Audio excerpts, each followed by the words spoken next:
अच्छा, इसके बाद जो सबसे इम्पोर्टेंट चीज़ है वो ये है कि आपने अपने बच्चे को किस तरह रिलेशंस का, अपने रिश्तों का और अपने एक इमोशनली अटैचमेंट का एहसास दिलाना है। देखिए, पहली चीज़ तो ये है कि मुझे ये लगता है कि आपका जो घर का माहौल है, जो पेरेंट्स की रूटीन है, जो एक्टिविटी है, वो बच्चा फॉलो करता है। ये चीज़ शुरू होती है बचपन से ही।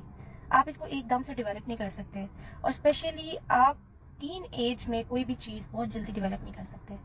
आप जो चीज़ बचपन से अपने बच्चे को जिस माहौल में, जिस रूटीन में लेके चल रहे हैं ना, आपका बच्चा वही फॉलो कर रहा होता है। आहिस्ता आहिस्ता फिर चेंजेस आ रहे होते हैं, वो स्कूलिंग के आ रहे होते हैं, उनके एज के डिफरेंट फेजेस आ रहे होते हैं, ठीक है। सो कुछ चीज़ें तो चले आपके बच्चे की अकॉर्डिंग टू देयर एज आ रही हैं, लेकिन इसमें सब देखिए, मैं ये समझती हूँ कि चाहे बेटी है चाहे बेटा है, माँ का भी अटैच होना बहुत ज़रूरी है, उससे फ्रेंडशिप रखना बहुत ज़रूरी है, और बाप का भी बहुत ज़रूरी है, ठीक है।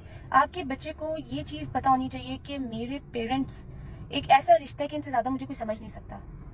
ये आप एकदम से डेवलप नहीं कर सकते। ये आपके बच्चे में बचपन से होगी तो होगी, ठीक है। अदरवाइज आप कहें कि भी बचपन में आपने बॉदर ही नहीं किया, और एकदम से आप कहते हैं अच्छा अब ये समझदार हो गया तो अब इसको समझना चाहिए कि पेरेंट्स जो हैं उनकी रिस्पेक्ट भी करनी है, उनकी बात भी सुननी है, वो जैसे उसको कहेंगे वो वैसे चले।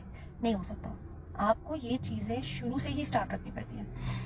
बहुत सारी चीज़ें आपको कहने की ज़रूरत नहीं होती, आप जो कर रहे होते हैं ना वो फॉलो कर रहे होते हैं, ठीक है। आप बचपन में बच्चों को देखें, माँ जैसे बोलेगी ना बच्चा वैसे बोलेगा। बाप जिस तरह घर को संभाल रहा होगा ना, आपके बेटे में उस तरह इंटरेस्ट आ रहा होगा। अच्छा, बीइंग अ मैन, मैं भी बड़ा होकर जब बाबा की एज में आऊंगा तो मैं ऐसे करूंगा, ठीक है। अगर आपके घर का जो मेल है वो फीमेल्स को भी रिस्पेक्ट करता है तो आपका बेटा भी हमेशा फीमेल्स को रिस्पेक्ट करेगा। लेकिन अगर आपके घर का बड़ा जो मेल ही डिसरिस्पेक्ट करना शुरू कर देगा तो आपके बच्चे में भी वो चीज़ आएगी। इसी तरह माँ का भी है। देखिए, मैं ये समझती हूँ कि एक स्ट्रॉन्ग डिसीजन पावर जो है दोनों में होती है, मेल्स में भी होती है, फीमेल्स में भी होती है। लेकिन कुछ चीज़ें आप हमेशा अपने बच्चे को बताएं कि कुछ डिसीजंस जो हैं वो आदमियों पे ही सूट करते हैं, कुछ चीज़ें आदमियों को सूट करती हैं, म्यूचुअल अंडरस्टैंडिंग के साथ होती है, लेकिन वो उन्हीं को सूट करती हैं, ठीक है। जिस घर में मदर एक एज अ लीडर होगी ना, लीडर इन अ सेंस कि फादर की वैल्यू कम होगी, ठीक है, और मदर जो है वो हर चीज़ को लीड करेगी, आर्ग्यूमेंट्स में भी, डिसीजंस में भी dominating, you can say dominating होगी जिस घर की औरत, उस घर में आप ये कभी एक्सपेक्ट ना करें कि वो बच्चा बाप के साथ अटैच होगा या उसकी इज्जत करेगा या उसके डिसीजंस को कुछ समझेगा। इसी तरह जिस घर में मेल डोमिनेटिंग होगा वो फीमेल को रिस्पेक्ट नहीं करेगा, उसके डिसीजंस को वैल्यू नहीं करेगा, वहाँ पे ये चीज़ आपके बच्चे में भी क्रिएट होगी। ये नेचुरल चीज़ है जो कि हर घर में इसी तरह चलती है, इसी तरह डेवलप होती है, ठीक है। बेसिकली आप जो अपने बच्चे को बना देते हैं ना, उसमें 80% आप ही बना रहे होते हैं, ठीक है। हाँ, फिर उसके बाद जब आपका बच्चा एक एडल्ट एज में चला जाता है, जब वो बाहर निकलता है, जब उसकी एक पर्सनालिटी डेवलप हो चुकी होती है, फिर उसकी अपनी एक सोच होती है, फिर आप कह सकते हैं कि उसकी पर्सनालिटी जो वो खुद से बना रहा है, और वो पर्सनालिटी जो पेरेंट्स ने बनाई है, उसको फिर इमर्ज करके जो पर्सनालिटी बनती है वही इंसान बनता है, वही फिर जनरेशन आगे चलती है। क्योंकि जो वो यंग एज में होगा, फिर उसके बाद आगे उसकी औलाद होगी, वो उसको फॉलो करेगी, फिर आगे उसकी जो औलाद होगी वो उसको फॉलो करेगी। तो आप देखिए, या तो आप जनरेशन बना रहे हैं या जनरेशन बर्बाद कर रहे हैं, ठीक है। तो कोशिश हर इंसान कर सकता है, जरूरी नहीं है कि आपका बच्चा माँ बाप अगर बहुत अच्छे तरीके से तरबियत करे तो बच्चा बहुत अच्छा निकले, और जरूरी नहीं है कि माँ बाप अगर इन दोनों में से किसी भी चीज में ना समझ के चल सके, डोमिनेटिंग हो, कुछ छोड़ के बच्चा आपका एहसास करने वाला हो। कुछ चीजें अल्लाह की तरफ से भी होती है, लेकिन बहुत सारी चीजें इसी तरह होती हैं कि आप क्या बना रहे हैं और वो फिर क्या बन रहा है, ठीक है। बाद में फिर वो दुनिया में निकलता है, एक्सप्लोर करता है, उसमें वो चीज़ें आती हैं, या वो पॉजिटिव होती हैं या वो नेगेटिव होती हैं, वो एक अलग यू नो एक अलग चीज़ है, एक अलग टॉपिक है। लेकिन आप कोशिश तो कर सकते हैं ना। अगर आपने अपने बच्चे में बचपन से एहसास डाला ना, तो वो एहसास उसमें कल को रहेगा, और आप कुछ भी कर ले वो रहेगा। अगर आपने अपने बच्चे को सेल्फिश बना दिया है, अगर आपने उसको बताया नहीं है कि किसी को तकलीफ देना गलत है, तो फिर उसको इस चीज़ का पता ही नहीं होगा, ठीक है। फिर वो एक मेच्योर एज में जाके एक डिफरेंट लेवल पे लोगों को तकलीफ देगा, क्योंकि वो मेंटली भी मेच्योर हो चुका होगा, ठीक है।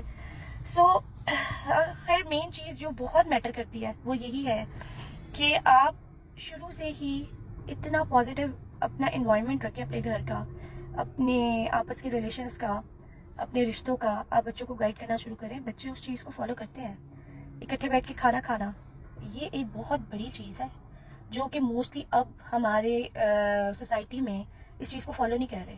रूम्स में खाना दे देते हैं डिफरेंट टाइमिंग्स पे, ठीक है नाश्ता दिया बच्चे को, ठीक है, इवन आप भी अपने रूम में कर रहे होते हैं, थोड़ा ईज भी रखें, कोई मसला नहीं है, लेकिन आपका डिनर टाइम आपके बच्चे को पता होना चाहिए कि हम सब डिनर सेम एक ही टाइम पे एक ही टेबल पे करते हैं, ठीक है, ताकि उसको एक उस टेबल पे बैठ के जो एक इमोशनल अटैचमेंट डेवलप होती है ना, वो आप सोच भी नहीं सकते कितनी स्ट्रांग होती है। उसके बाद फिर आ जाता है कि आपके बच्चे में एहसास कैसे है कि ये गलत है और ये सही है। देखिए आप सिर्फ टीच कर सकते हैं, ठीक है, उसके बाद कौन सी चीज़ वो अडॉप्ट, कौन सी चीज़ वो इग्नोर कर रहा है, ये फिर उसकी एक्टिविटीज, उसके बिहेवियर से पता चलती है। Well cut it short, I know it's very challenging for everyone. हम भी स्टेज से गुजरे हैं, हमारी भी जो डेवलपमेंट हुई है उससे हम बहुत सारी चीज़ें जो हैं वो सीखते हैं, समझते हैं, बहुत सारी चीज़ें जो हम सोचते हैं कि काश हम ये ऐसे कर लेते। मैं तो सोचती हूँ कि काश मैं ऐसे कर लेती तो मतलब अब ये ऐसे ना होता।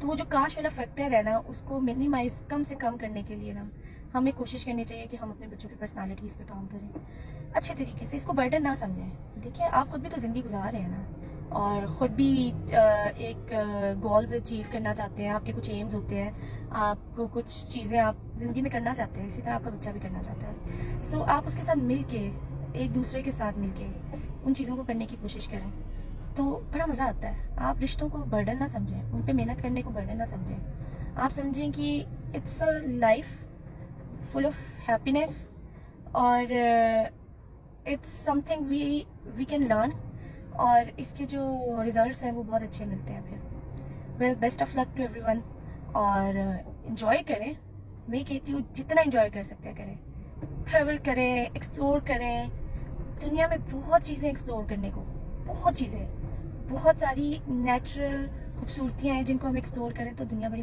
प्यारी है, और बहुत प्यारे प्यारे रिश्ते हैं। Thank you.